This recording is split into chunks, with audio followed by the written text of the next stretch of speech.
I'm gonna let you into a not so secret here because I'm telling you this now, but I find it way easier to lose body fat when I'm doing less exercise. Yeah, you heard me correctly.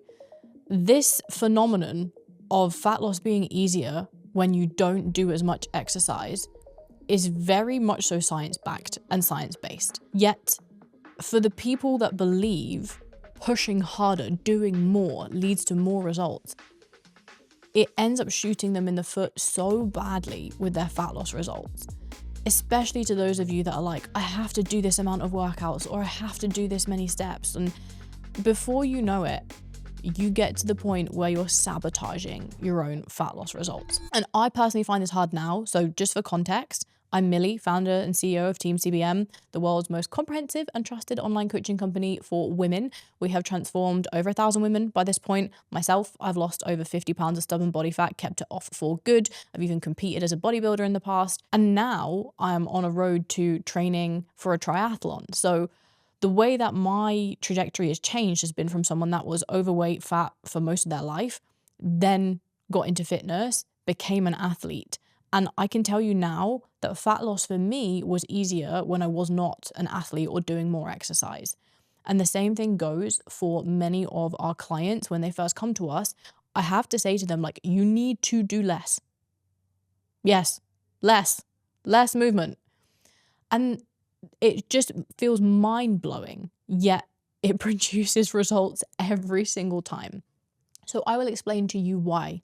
And so that by the end of this video, you know whether you've been doing too much or whether what you're doing is just right, but maybe you're going wrong somewhere else, because I'm assuming you're clicking on this video because you want to optimize your fat loss results. So the reason why exercise can kill fat loss progress is twofold. Right now, 90% of people that are listening to this video are not subscribed. And listen, it's not about me trying to ask you to do something for me. It's about being in the space where you're going to evolve and develop to become the best version of you. And that starts with a very simple step of commitment, which is hit subscribe so you can keep coming back for more information that you know is going to up-level your knowledge, but also your health, your physique, your confidence, and your quality of life. Number one, it can be the type of exercise that causes your hormones to work against fat loss. Or two, it kind of still links to point number one. It's just different hormones, because we've got cortisol, which is our body's primary stress hormone. Then we've got our hunger hormones or satiety hormones, which are ghrelin and leptin. And we can even consider female hormones also when it comes to any females listening, how our menstrual cycle can affect our fat loss journey. But I largely want to focus on the first two. Now, what happens when we do exercise? We burn calories. And what do we need to do in order to successfully lose body fat? Well, we need to burn more calories than what we're consuming. So let's say we've got our nutrition nailed. We know that we're eating in a moderate calorie deficit. If you don't know what your calories and protein should be, and you want to know your moderate calorie deficit, then click in the description box below and you can download my calorie calculator. So once we've got our moderate calorie deficit, we're tracking our calories, or we've got a meal plan created by ChatGPT, or we're being really intentional with our portion sizes, whatever method you decide to take, you're eating in a calorie deficit. If you are exercising in the wrong way, or the wrong amount, in air quotes, because we don't know what that is yet, then you can end up messing up your fat loss. And it can be way slower. Or maybe your body doesn't look like it's looking better, but you're looking puffier, more inflamed. And that's because there are different types of exercise. What we must consider is the type of exercise that's going to allow your body to respond the best. And in all honesty, for fat loss results, the best exercise that you can do, this is both men and women, in my honest opinion, is low intensity exercise. Nothing that is going to jack your heart rate up very high or put a very intense stress on the body that puts it in the fight or flight mode. So this might look like resistance training, lifting weights. This might look like something a bit more lower impact, like yoga, Pilates. It's walking, hiking, maybe it's bike riding, but it's nothing that's going to put tons of high impact on your body. It's not HIIT workouts. It's not cardio classes. It's not running. It is keeping your heart rate within zone 2 to 3 in the fat burn area. Now, that's because during that area of where your heart rate is at that time when you're doing lower intensity exercise, you're using fat as the fuel source. Now, it's not to say that if you do higher intensity exercise, you're not going to still be in a calorie deficit and lose body fat. You will. Even if you're in high intensity zone 4 heart rate and you're using glucose or glycogen as your body's fuel source for that exercise, eventually later on in the day, you will still continue to use body fat as a fuel source if you're in a calorie deficit. So it's not the zone that you're in that makes a difference to how much of a deficit you are going to be creating, but the zone that you're in has a different impact on your body's hormones. So just so that you're clear with me in what I'm explaining here, there are different heart rate zones. You've got zone 1, zone 2, zone 3, zone 4, zone 5. And naturally, zone 4 and 5 are the very high heart rate zones, where if you're doing high impact training, such as HIIT classes or intense cardio classes, you will find that your heart rate stays in those higher zones.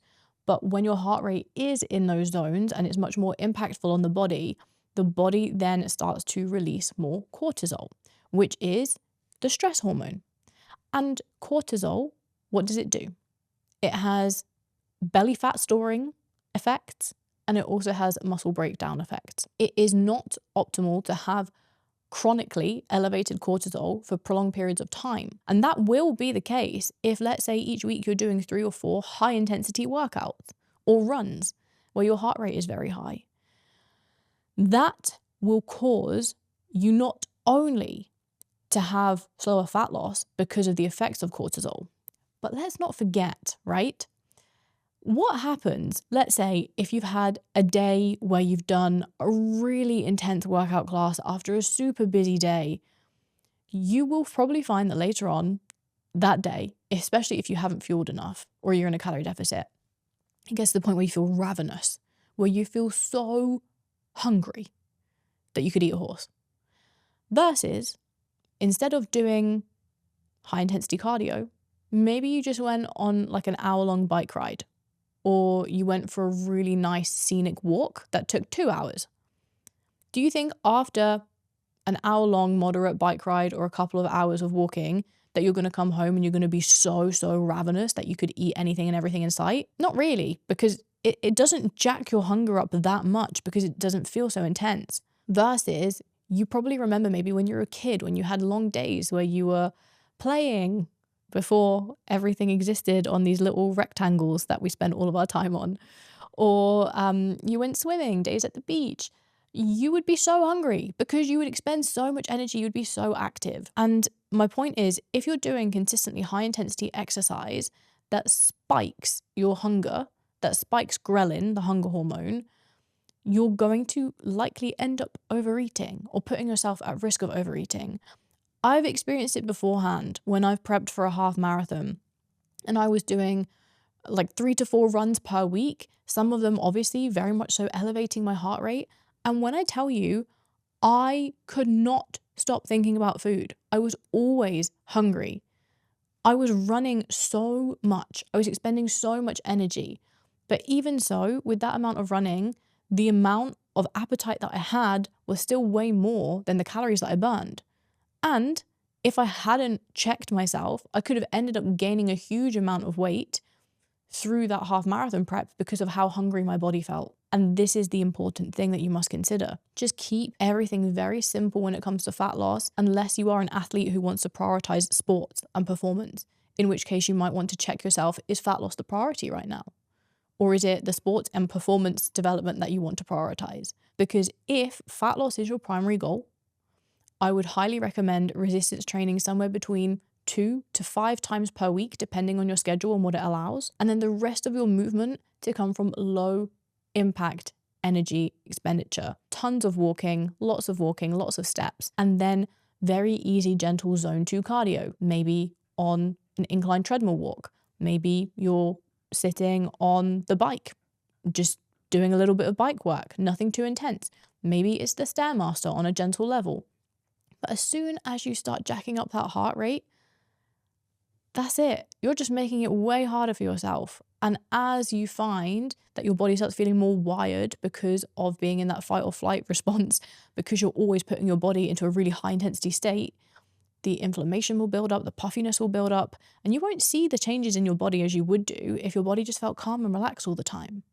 Like you're not doing anything too intense. So please, if you want to understand a little bit more about what cortisol and cardio in the wrong way are doing to your fat loss journey, then just head to the description box and you can download my cortisol control guide. It will tell you all about the different areas that fluctuate and cause impacts on cortisol to be negative within a fat loss journey so that you can correct it and that you can also make sure the way that you're exercising and moving is optimal, not to stress your body out, but to put your body in fat burning mode, which is the happy mode that we want to be in for great success. Thank you so much for tuning in, guys. I'll catch you in the next one.